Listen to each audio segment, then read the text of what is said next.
RichardENeustadt, Thinking in Time, The Uses of History for Decision Makers.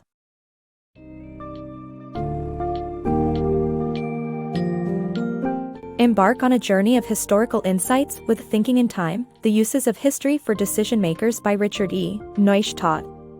In this comprehensive summary, learn how history can serve as a powerful tool for decision makers to avoid repeating past mistakes and to harness valuable lessons in various domains. Discover the importance of using analogies, learning about the history of an issue, and considering placement as a framework for understanding individuals and institutions.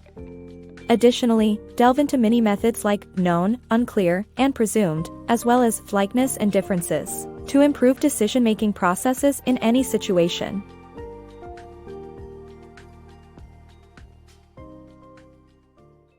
The importance of historical knowledge. The United States prides itself on its ability to innovate and find solutions, but this same innovative spirit can lead to mistakes. Too often, policymakers rely on faith rather than informed decision-making. Understanding history can help decision-makers avoid repeating past mistakes. By using historical investigative templates, decision-makers can make better decisions and avoid disastrous outcomes. Thinking in Time involves using analogies, understanding the history of an issue, and considering placement as a way to understand individuals and institutions. Using strategic methods to determine what is known, unclear, and presumed, and to understand likenesses and differences, can help decision-makers make well-informed decisions. The lesson is clear: gathering information before making decisions is vital for success. Handling crisis. Lessons from the Cuban Missile Crisis. The Cuban Missile Crisis of 1962 remains a significant historical event that showcased the importance of quick action and decision-making during a crisis. In this excerpt, we learn that during the event, President Kennedy and his advisors sought to understand the situation from the perspective of the Russians and analyzed historical precedents to make decisions. They knew that institutions tend to behave in the present as they have historically done and understood the gravity of their actions in shaping future events. Kennedy's counselors advised that the Soviets adhered to institutional practices, and through this knowledge, they were able to avoid a similar reaction to the Cuban forces' downing of a U.S. bomber. Kennedy believed that good judgment is the result of experience and that experience often comes from bad decisions. The story emphasizes the importance of context and insight as well as the ability to understand an adversary's point of view in making decisions during a crisis. Ultimately, it teaches the lessons of decisive leadership, strategic thinking, and bold action in crisis management, all of which helped end the Cuban Missile Crisis peacefully. Truman's decision-making process. President Truman's decision to send troops to Korea could have benefited from a mini-method decision-making process that helps break down complex situations into smaller parts. The Korean conflict was unlike any other, and Truman needed to consider the differences and similarities before making a decision. Factors that were known, unclear, and presumed all needed to be analyzed to gain a better picture of the situation. Examining the differences between the Korean conflict and past conflicts would have helped Truman conclude that Korea was not the concern, but containing communism was. Maintaining the Korean status quo was preferable to restoring unity with force. Learning from history. The importance of issue history in planning for the future is highlighted in this book.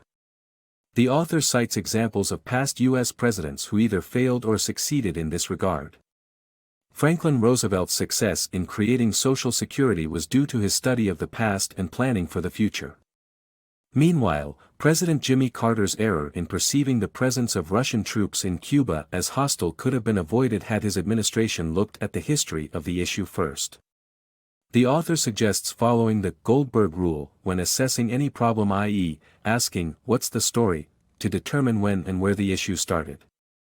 With this understanding, formulating a timeline and delving into the who, what, where, why and how of the issue becomes easier. The book emphasizes learning from history to define the desired future and avoid repeating past mistakes. Stereotyping for success.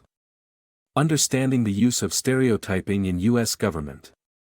In the U.S. government, instability is common, and working with unfamiliar people is the norm. The most effective way to communicate with strangers is by constructing a stereotype using placement. It involves gathering necessary information about unknown people and putting them in a timeline context. For instance, President Ronald Reagan's admiration for Franklin Roosevelt raises eyebrows. However, it is entirely reasonable when examined in context. Reagan's life was profoundly impacted by the Great Depression, and he appreciated FDR's innovative spirit. Institutions are equally susceptible to stereotyping. Individuals find it tougher to think in terms of organizations and institutions rather than people. The CIA's history, for example, could have informed Kennedy's decisions during the Bay of Pigs affair.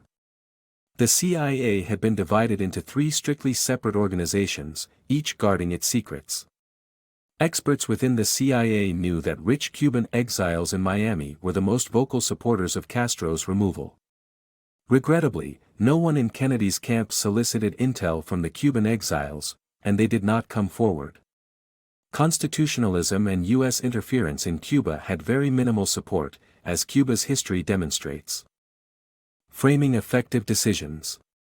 When making decisions, use the if/then framing and choose between the bets and odds and Alexander's question methods.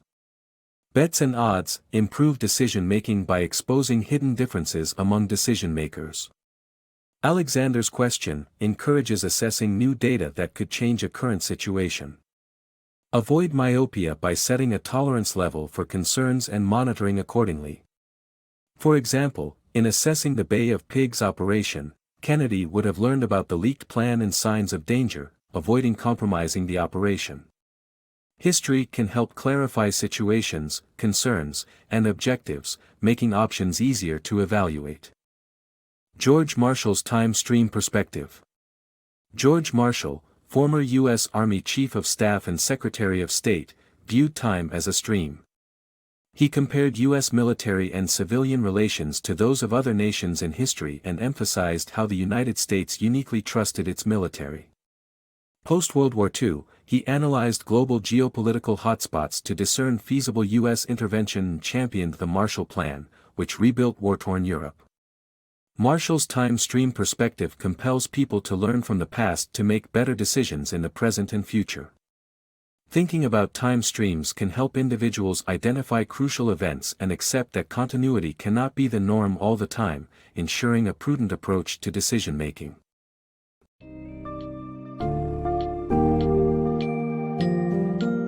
In conclusion, Thinking in Time, The Uses of History for Decision Makers offers an insightful exploration of how historical knowledge can aid in making well-informed decisions and avoiding costly errors.